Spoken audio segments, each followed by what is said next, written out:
اللہ الرحمن الرحیم رب سہل ویسر ولا تعسر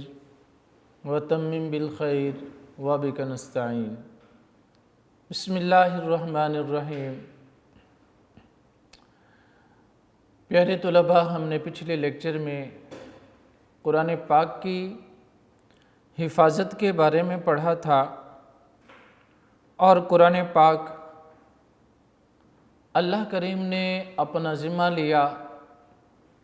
تو قرآن پاک تحریف سے بچ گیا، تبدیلی سے بچ گیا، رد و بدل سے بچ گیا۔ آقا علیہ الصلوۃ والسلام نے اپنی ظہری حیات طیبہ میں قرآن پاک کو مختلف چیزوں پر لکھوا دیا تھا، جیسا کہ پچھلے لیکچر میں نے بتایا،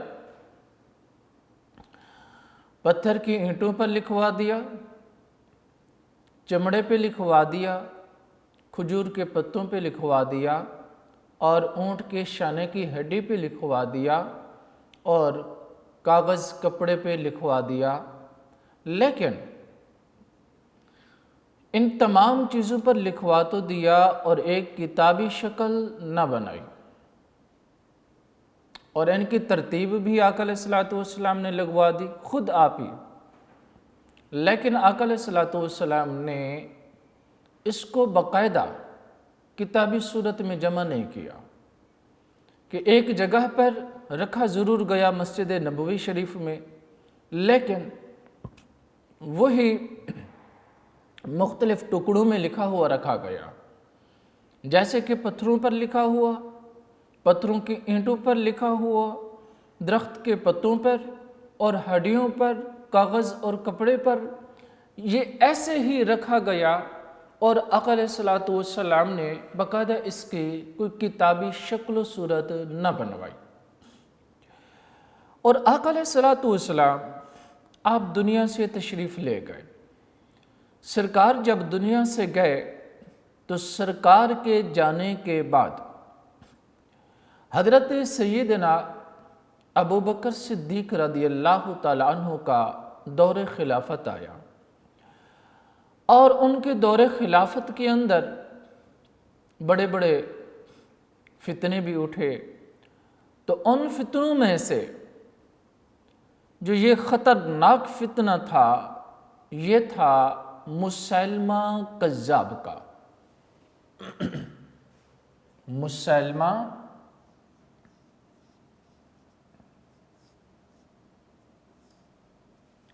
مسیلمہ کذاب، اس نے جھوٹی نبوت کا دعویٰ کر دیا۔ اس نے کہا کہ میں اللہ کا نبی ہوں، میرے اوپر وحی نازل ہوتی ہے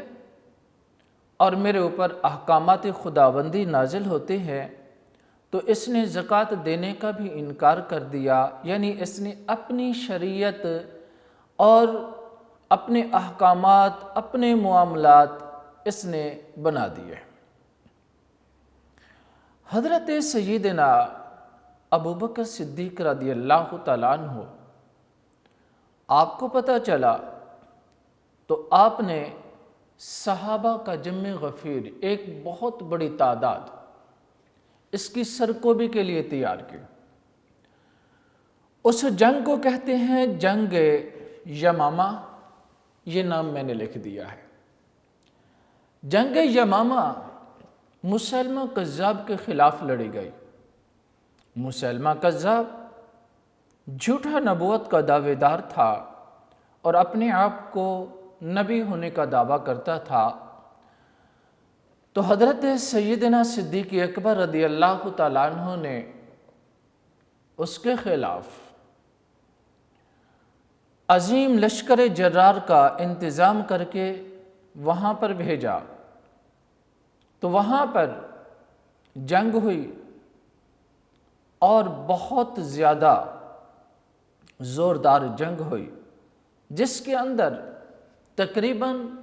مسلمانوں کی تعداد 1200 کے قریب شہید ہوئے۔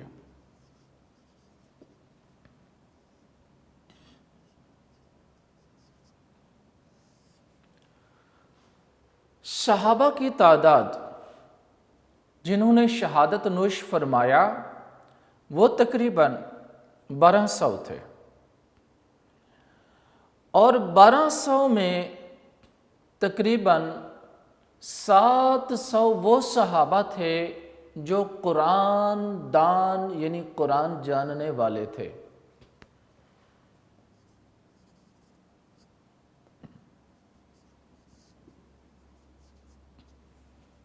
700 صحابہ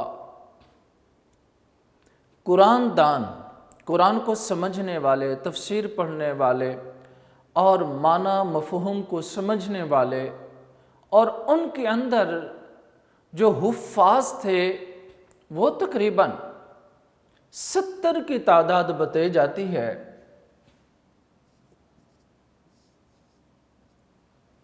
جو حافظ قرآن، قاری قرآن اور مجودین یعنی مع تجوید سمجھنے والے، یہ 700 صحابہ تھے، 70 صحابہ۔ 700 قرآن پاک کا ترجمہ، تشریح، مفہوم، معنی، رموز، اسرار سمجھنے والے، اور ان میں جو حافظ، قاری اور قرآن پاک کو زبانی یاد کیا ہوا تھا، ان کی تعداد 70 تھی جو اس میں جام شہادت نوش کرنے والے تھے۔ جب سیدنا فاروق اعظم رضی اللہ تعالیٰ عنہ نے دیکھا تو آپ نے یہ صورتحال دیکھ کر حضرت ابوبکر صدیق کو التجا کی کہ اے امیر المومنین، قرآن پاک مختلف چیزوں پر لکھا ہوا ہے، جیسے کہ میں نے پہلے بتایا، پتھر کی اینٹوں پر، کاغذ پر، کپڑے پر، اور اونٹ کی شانے کی ہڈی پر، اور کھجور کے پتوں پر، مختلف چیزوں پر لکھا ہوا ہے، لیکن ایک کتابی شکل و صورت نہیں ہے اس کی۔ اگر ہم اس کو کتابی شکل و صورت میں نہیں جمع کرتے اور یکے بعد دیگر اگر حفاظ ایسے شہید ہوتے گئے تو قرآن پاک ناپید نہ ہو جائے۔ تو حضرت سیدنا صدیق اکبر نے تو پہلے انکار کیا کہ دیکھیں کہ وہ کام جو آقا علیہ السلام نے نہیں کیا میں کیسے کروں۔ تو بار بار انہوں نے اصرار کیا کہ حضور والا دیکھیں کہ آقا علیہ السلام نے لکھوا تو دیا، ترتیب بھی لگوا دی، ایک آیت کو کہاں پہ رکھنا ہے،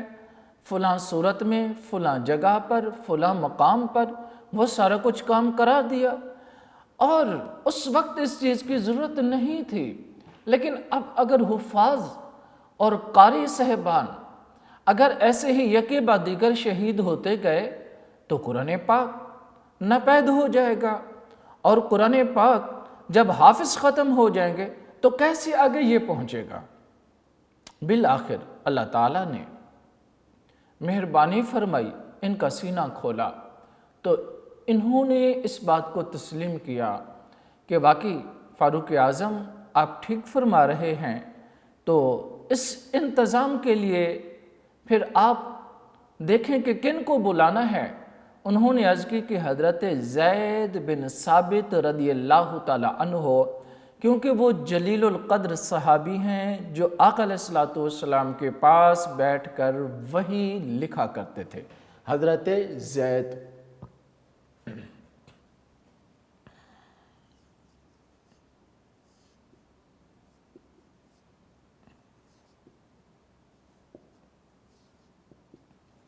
حضرت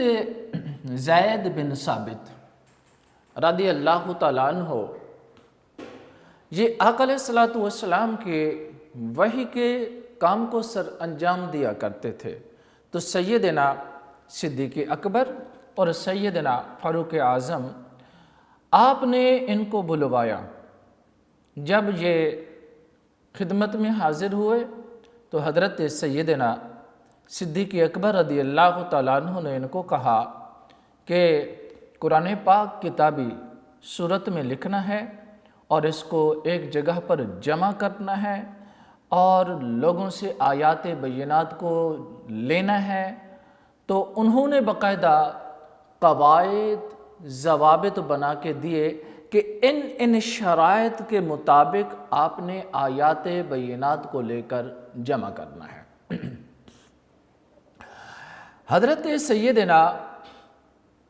زید بن ثابت رضی اللہ تعالیٰ عنہ آپ فرماتے ہیں کہ یہ اتنا مشکل کام، حتیٰ کہ آپ مجھے پہاڑ کھودنے کا کہہ دیتے، پہاڑ اٹھانے کا کہہ دیتے تو وہ میرے لیے آسان ہوتا کہ میں قرآن پاک کو جمع کرنا جتنا مشکل کام میں نے کیا۔ واقعی قرآن پاک ایک ایک آیت، ایک ایک حرف، ایک ایک سورت اس کو جمع کیا گیا، اور یہ تمام طریقہ حضرت سیدنا صدیق اکبر رضی اللہ تعالی عنہ نے ان کو بیان کیا کہ آپ نے اس طریقے کے مطابق قرآن پاک کی آیات کو جمع کرنا ہے، اور کمیٹی بنائی۔ اس کمیٹی کے اندر بہت سارے اور بھی صحابہ کو شامل کیا، اور ان کے ساتھ حضرت سیدنا فاروق اعظم رضی اللہ تعالی عنہ کو بھی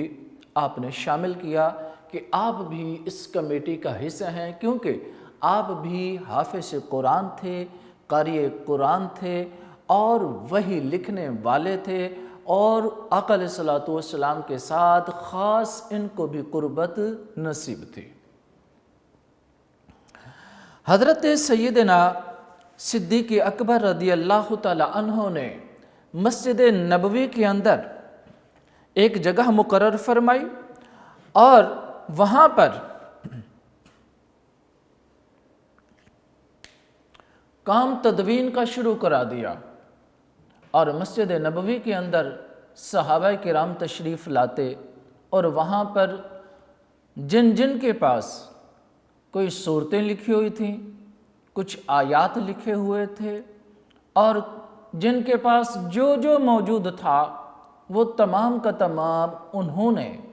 حضرت سیدنا زید بن ثابت رضی اللہ تعالی عنہ کے سپرد کر دیا، اور انہوں نے سب سے پہلے تو آپ اپنے حفظ کے مطابق اس کو دیکھا کرتے تھے، اپنی یادداشت کے مطابق ان کو دیکھا کرتے تھے۔ یہ نہیں کہ صرف آپ نے جو تحریریں آئیں ان کو دیکھ کر لکھنا شروع کر دیا یا جمع کرنا شروع کر دیا، نہیں، باقاعدہ سیدنا فاروق اعظم رضی اللہ تعالی عنہ اور سیدنا زید بن ثابت رضی اللہ تعالی عنہ اس کو سب سے پہلے اپنی یادداشت یعنی حفظ، یعنی جو قرآن پاک ان کو زبانی یاد تھا، حافظہ کے طور پر اس کو دیکھتے، کیا واقعی یہ آیت کریمہ ہے، اور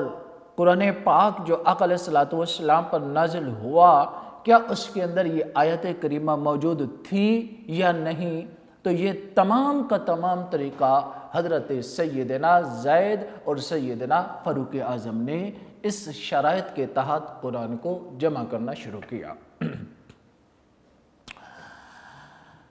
نمبر 2، حضرت سیدنا فاروق اعظم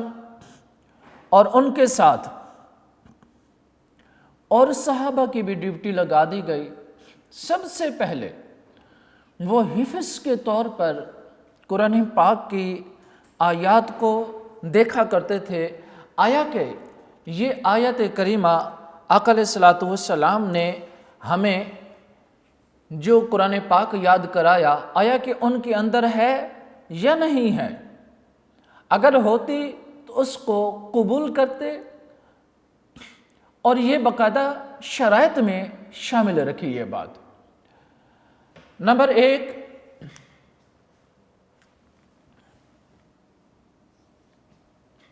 یادداشت۔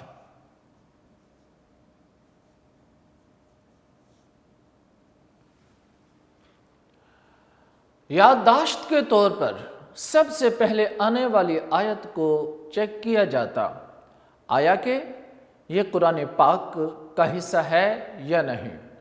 تو ان حفاظ کی جماعت اس کی توثیق کرتی تو آگے اس کو کتابی صورت میں جمع کیا جاتا۔ نمبر 2،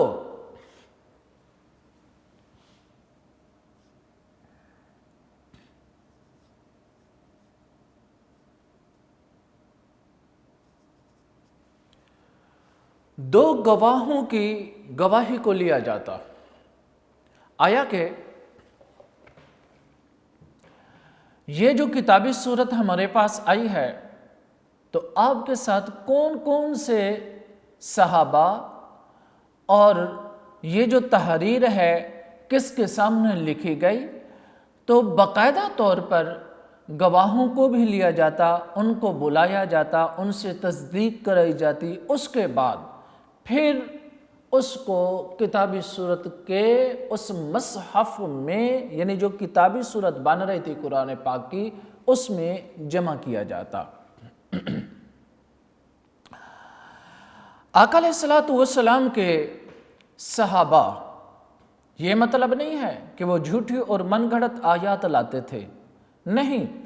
بلکہ جو قرآن پاک کا حکم ہے فَاسْتَشْهِدُوا شَهِيدَيْنِ مِن رِجَالِكُمْ، اس پر عمل کرتے ہوئے دو گواہوں کو لایا گیا کہ دو گواہ اس کی تصدیق کر دیں، توثیق کر دیں۔ اگر تصدیق کر دیں تو وہ ٹھیک ہے۔ اگلی شرط جو آپ نے لکھی، فرمانے لگے کہ جو صحابہ کے پاس صورتیں مجموعے لکھے ہوئے تھے ان کو لایا گیا تو ان کو بھی باقاعدہ انہوں نے حفظ کے مطابق، اپنے ذہنی یادداشت کے مطابق اور صحابہ کی گواہیوں کے مطابق، چاہے وہ ایک آیت ہوتی، چاہے وہ مکمل ایک صورت ہوتی، چاہے 2 صورتیں ہوتی، چاہے 10 صورتیں ہوتی، جن صحابہ نے صورتوں کے مجموعے کو لکھ کر اپنے پاس رکھا تھا، وہ بھی جب مجموعے لے گئے تو ان مجموعوں کے اندر انہوں نے باقاعدہ اس گواہی کے عمل کو نافذ رکھا۔ حضرت خزیمہ رضی اللہ تعالی عنہ، آپ وہ جلیل القدر صحابی کہ جن کو آقا علیہ السلام نے ایک کی گواہی 2 کے برابر رکھی، ان کے پاس یہ آیت کریمہ تھی لَقَدْ جَاءَكُمْ رَسُولٌ مِّنْ أَنفُسِكُمْ عَزِيزٌ عَلَيْهِ مَا أَنِتُّمْ حَرِيصٌ عَلَيْكُمْ بِالْمُؤْمِنِينَ رَءُوفٌ رَحِيمٌ فَإِن تَوَلَّوْا فَقُلْ حَسْبِيَ اللَّهُ لَا إِلَهَ إِلَّا هُوَ عَلَيْهِ تَوَكَّلْتُ وَهُوَ رَبُّ الْعَرْشِ الْعَظِيمِ۔ یاد رہے یہ آیت کریمہ بہت عظیم آیت ہے، ویسے تو پورا قرآن عظیم ہے، لیکن اس کے اندر یہ بالخصوص فضیلت رکھی گئی جو ہر نماز فرض کے بعد یہ 2 آیات کریمہ پڑھے گا، انشاءاللہ اس کو آقا علیہ السلام کا دیدار نصیب ہوگا۔ حضرت سیدنا صدیق اکبر نے باقاعدہ طور پر یہ تمام شرائط بنا کر حضرت سیدنا زید بن ثابت کو دیے اور انہوں نے مسجد نبوی میں بیٹھ کر قرآن پاک کے مصحف کو تیار کرنے کے لیے جد و جہد کوشش شروع کی۔ اس پر تقریباً 1 سال لگا قرآن پاک کو جمع کرنے میں۔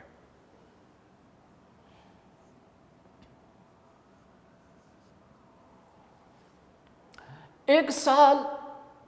آپ نے رات دن محنت کر کے قرآن پاک کے تمام آیات کو، تمام صورتوں کو اور تمام منزلوں کو ایک جگہ پر اکٹھا کیا اور سیدنا صدیق اکبر رضی اللہ تعالی عنہ پہلے جامع القرآن بنے۔ حضرت سیدنا صدیق اکبر رضی اللہ تعالیٰ عنہ کے زمانے کے بعد، ان کے زمانے میں تو قرآن پاک جمع ہو گیا، آپ نے صحابہ کی مدد سے اس کو جمع کرا دیا اور آیات بینات کو جمع کیا گیا، سورتوں کو جمع کیا گیا، اور ان کے زمانے کے بعد حضرت سیدنا عثمان غنی رضی اللہ تعالیٰ عنہ کا زمانہ آیا۔ تو اس زمانے کے اندر بھی ایک مسئلہ کھڑا ہوا کہ جو قرآن پاک کی قرات کا تھا، میں اس کو مٹا کر آگے پھر لکھتا ہوں۔ حضرت سیدنا عثمان غنی رضی اللہ تعالی عنہ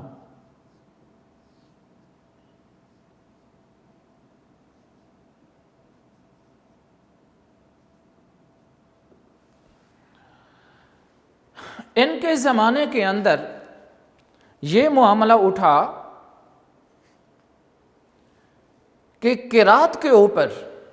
اختلاف شروع ہو گیا، اور کیونکہ قرآن پاک 7 قرات پر نازل ہوا تو اس کے اندر مختلف علاقے والوں نے مختلف طریقوں سے پڑھنے پر اختلافات پیدا ہوتا گیا۔ حضرت سیدنا حذیفہ بن یمان رضی اللہ تعالیٰ عنہ نے ایران اور عراق کے مسلمانوں کا قرات میں اختلاف کا مشاہدہ کیا تو آپ گھبرا اٹھے اور آ کر حضرت سیدنا عثمان غنی سے عرض کرنے لگے کہ اے امیر المومنین، اس امت کی خبر لیجئے قبل اس کے کہ وہ کتاب اللہ میں اس طرح اختلاف کرنے لگیں کہ جیسے یہود و نصارہ نے کیا، یعنی جیسے ان کی کتابیں تحریف شدہ ہو گئیں، رد و بدل ہو گئی، اور وہ کتابیں اصل حقائق سے ہٹ گئیں، آیات ختم ہو گئے اور ان کے صورتیں ختم ہو گئیں، تو کہیں ایسا نہ ہو کہ یہ بھی اس طرح اختلافات زیادہ بڑھتے جائیں اور مسلمان کتاب کے اندر تحریف کرنا شروع کر دیں، رد و بدل شروع کر دیں، یا مختلف طریقوں سے پڑھنا شروع کر دیں، جیسے کہ مختلف قراتیں ہیں۔ تو آپ نے باقاعدہ ایک قرات پر تمام لوگوں کو جمع کیا، اور وہ قرات کون سی تھی کہ جو قرات موجودہ دور میں حفظ زیادہ مشہور ہے، لیکن آپ نے تمام کے تمام لوگوں کو اس بات پر اکٹھا کیا، صحابہ کرام کو جمع کیا اور آپس میں مشورہ کیا، اور مشورہ کرنے کے بعد صرف ایک قرات پر جمع کیا تاکہ لوگوں کو پڑھنے میں اختلاف نہ ہو۔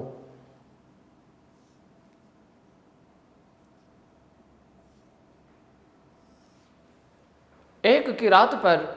جمع کیا، اور حضرت سیدنا عثمان غنی رضی اللہ تعالی عنہ نے باقاعدہ وہی قرآن پاک کا صحیفہ، وہ نسخہ جو حضرت سیدنا ابو بکر صدیق نے لکھوایا، جمع کروایا تھا، اور فاروق اعظم رضی اللہ تعالی عنہ نے جمع کروایا تھا اور ان کو ترتیب دیا تھا، تدوین کیا تھا، مدون کیا تھا، ایک کتابی صورت میں جمع کیا تھا، اس کو منگوایا، کیونکہ وہ نسخہ حضرت سیدنا صدیق اکبر کے وصال کے بعد حضرت سیدنا فاروق اعظم کے پاس رہا، اور فاروق اعظم کے وصال کے بعد حضرت سیدہ حضرت حفصہ کے پاس رہا، اور حضرت حفصہ سے حضرت سیدنا عثمان غنی رضی اللہ تعالی عنہ نے منگوایا، اور منگوا کر آپ نے اسی کے مطابق آگے نسخے تیار کروائے، اور مختلف علاقوں کے اندر جو فرمان روا تھے، یعنی جن کو آپ حکومتی عہدہ دے کر بھیجتے تھے، گورنر بناتے تھے یا اس علاقے کا حاکم بناتے تھے، تو وہاں پر ان کو یہ قرآن پاک بھجوائے گئے اور مختلف نسخے تیار کروائے گئے، اور مختلف یہ نسخے جو ہیں جو بالخصوص ایک قرات پر جمع کرایا گیا تو یہ کام حضرت سیدنا عثمان غنی نے کرایا، اور انہوں نے قرآن پاک کو جمع کرانے کے لیے تمام صحابہ کو جمع کر کے مشاورت کی، قرآن پاک کی ایک قرات پر اتفاق ہوا، اور اسی کے مطابق آگے انہوں نے مختلف نسخے اسی کے مطابق لکھوائے، کیونکہ اس وقت ہاتھوں سے لکھا جاتا تھا۔ تو آپ نے وہ کتابیں مکمل کرا کر، صحیفے مکمل ہاتھوں سے لکھوا کر مختلف علاقوں کے جو گورنر تھے ان کے پاس بھجوایا گیا، اور ان کو حکم دیا کہ تم نے کوئی بھی فیصلہ کرنا ہے تو آپ نے قرآن سے پڑھ کر اسی کے مطابق فیصلہ کرنا ہے کہ جو قرآن پاک حکم دے۔ جیسے کہ احکامات کی آیات اگر ہم دیکھیں، وَكَتَبْنَا عَلَيْهِمْ فِيهَا أَنَّ النَّفْسَ بِالنَّفْسِ وَالْعَيْنَ بِالْعَيْنِ وَالْأُذْنَ بِالْأُذْنِ وَالسِّنَّ بِالسِّنِّ وَالْجُرُوحَ قِصَاص۔ اس آیت کریمہ کے اندر اللہ تبارک و تعالیٰ نے حدود کو بیان کیا، یعنی کوئی آدمی کسی کے ساتھ اگر زیادتی کرتا ہے تو یعنی کسی نے کسی کا ہاتھ کاٹا، کسی نے کسی کا ناک کاٹا، کان کاٹا، یا قتل کیا تو قتل کے بدلے قتل، یہ تمام احکامات آپ نے قرآن پاک بھیجا کہ آپ نے اسی کے مطابق آگے احکامات جاری کرنے ہیں، اور لوگوں کے لیے آپ نے قرآن اور آقا علیہ الصلوۃ والسلام کی تعلیم کے مطابق فیصلے کرنے ہیں۔ ایسے ہی چھٹے پارے میں یا ایھا الذین آمنوا اذا قمتم الی الصلاۃ فاغسلوا وجوہکم وایدیکم الی المرافق، کہ اس کے اندر وضو کرنے کا طریقہ بیان کیا گیا۔ اے ایمان والو، جب تم کھڑے ہو تو تم اپنے سب سے پہلے ہاتھوں کو دھو، چہرے کو دھوو، اور کلائیوں سمیت سر کا مسح کرو اور پاؤں دھوو۔ یہ وضو کا طریقہ، یعنی حضرت سیدنا عثمان غنی نے ان کو حکم دیا، چاہے وہ حقوق اللہ کے ہوں، چاہے وہ حقوق بندوں کے ہوں، یعنی چاہے وہ حقوق اللہ ہوں یا حقوق العباد ہوں، تو آپ لوگوں نے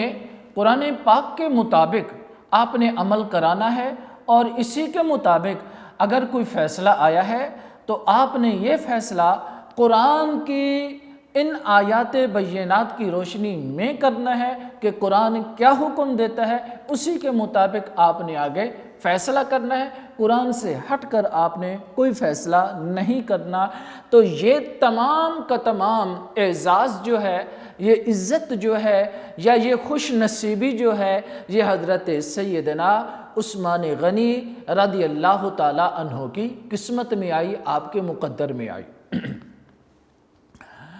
تو اسی لیے حضرت سیدنا عثمان غنی رضی اللہ تعالیٰ عنہ کو جامع القرآن کا لقب دیا گیا، کیونکہ آپ نے لوگوں کے اختلافات قرات کو مٹایا اور باقی نسخے قرآن پاک کے تیار کروائے، اور قرآن پاک کو مختلف علاقوں میں بھجوانے کا جو انتظام و انصرام تھا وہ حضرت سیدنا عثمان غنی نے کیا۔ تو اس لیے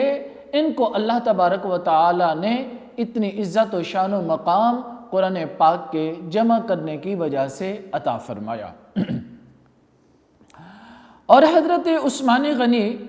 رضی اللہ تعالی عنہ نے باقاعدہ یہ حکم نامہ جاری کیا کہ جو بھی حکمران بنتا، گورنر بنتا، تو آپ اس کو باقاعدہ حکم دیتے تھے، اور یعنی اس سے پہلے کہ جتنے حکمران چلے گئے ان کو تو بھجوا دیے، اور جو بعد میں حکمران بنے تو ان کو آپ نے باقاعدہ طور پر اس کی وصیت کی کہ آپ نے قرآن کے مطابق فیصلے کرنے ہیں۔ اور قرآن پاک سے اس کتابی صورت سے بھی پہلے جو بھی صحابہ کرام میں سے گورنر بنتا، کسی عہدے پہ جاتا، تو وہ بھی اس کا یہ مطلب نہیں ہے کہ پہلے قرآن کے مطابق فیصلے نہیں ہوتے تھے، کیونکہ حافظ قرآن تو تھے تمام صحابہ، اور قرآن دان بھی تھے، قرآن کے رموز اسرار، قرآن کے معنی، مفاہیم اور قرآن پاک کا ترجمہ، قرآن پاک کے الفاظ کو سمجھنے والے تھے، اور اس کے مطابق جو ہے وہ اپنے دور میں بھی، جیسے حضرت معاذ بن جبل والی حدیث پاک ہے، آقا علیہ السلام نے ان سے پوچھا، ہاں جی آپ جا رہے ہو گورنر بن کے، تو آپ فیصلے کیسے کرو گے؟ انہوں نے کہا جی میں سب سے پہلے قرآن سے دیکھوں گا۔ سرکار خوش ہوئے، سرکار نے فرمایا اگر واضح الفاظ میں آپ کو قرآن پاک میں اس کا جواب نہ ملے تو کیا کریں گے؟ عرض کی حضور میں آپ کی حدیث میں دیکھوں گا۔ اور آقا علیہ السلام نے فرمایا اگر وہاں بھی واضح طور پر آپ کو حکم نہ ملے اور مسئلہ کوئی اس طرح کا ہو، عرض کی پھر میں قرآن اور حدیث میں تدبر کروں گا۔ آپ اندازہ کیجئے کہ اس وقت بھی صحابہ کرام جو فیصلے کیا کرتے تھے وہ قرآن، حدیث اور قرآن و حدیث میں تدبر کر کے، سوچ و بچار کر کے، اور ان کے معانی، مفاہیم، رموز، اسرار، تمام چیز کو مد نظر رکھتے ہوئے پھر وہ احکامات جاری کرتے تھے اور قرآن پاک سے مسئلہ نکالتے تھے، اور لوگوں کی ہدایت، رہبری، رہنمائی کے لیے قرآن پاک سے مدد لیتے اور باقاعدہ قرآن پاک کی آیات سے ہی احکامات لیتے، نہ کہ اپنی طرف سے۔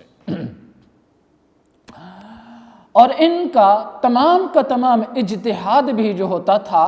تو وہ بھی قرآن سے ہوتا تھا اور وہ بھی حدیث سے ہوتا تھا۔ اس کا یہ مطلب نہیں ہے کہ وہ قرآن پاک کا معنی، مفہوم سرے سے چینج کر دیتے تھے، نہیں، ایسی بات نہیں، بلکہ قرآن پاک کی آیات بینات کے تحت اور حدیث پاک کی روشنی میں ان کے اندر دائرے میں رہتے ہوئے تو وہ استنباط کرتے تھے اور مسائل کو دیکھا کرتے تھے۔ یاد رہے کہ یہ فضیلت سب سے پہلے سیدنا صدیق اکبر کے نصیب میں آئی کہ انہوں نے قرآن پاک کو جمع کرایا، اور سیدنا فاروق اعظم کے مقدر میں آئی کہ انہوں نے مشورہ دیا، اور یہ حضرت سیدنا زید کے مقدر میں آئی کہ انہوں نے اس قرآن پاک کو جمع کیا۔ حالانکہ اتنا کام کہ جیسے آپ سن چکے ہیں کہ آپ فرماتے ہیں اگر احد پہاڑ کو کاٹنا، اٹھانا اگر حکم دیتے تو وہ آسان ہوتا، لیکن یہ اتنا مشکل کام تھا، لیکن میں نے رات دن ایک کر کے 1 سال میں نے اس کو مکمل کیا۔ اور ان کے بعد یہ حضرت سیدنا عثمان غنی کے مقدر میں آیا، حضرت حذیفہ بن یمان کے کہنے کے اوپر، تو آپ نے تمام قراتوں کو چھوڑ کر ایک قرات پر اتفاق کر کے تمام صحابہ کی مشاورت سے ایک قرات پر قرآن پاک کو جمع کیا اور قرآن پاک آگے مختلف علاقوں میں بھجوایا۔ تو یہ مقدر بنے حضرت سیدنا عثمان غنی کے کہ ان کو قرآن پاک جمع کرنے کی اور آگے پھیلانے کا کام اللہ کریم نے ان کے ہاتھ سے دیا۔ انشاءاللہ ملتے ہیں اگلے لیکچر میں۔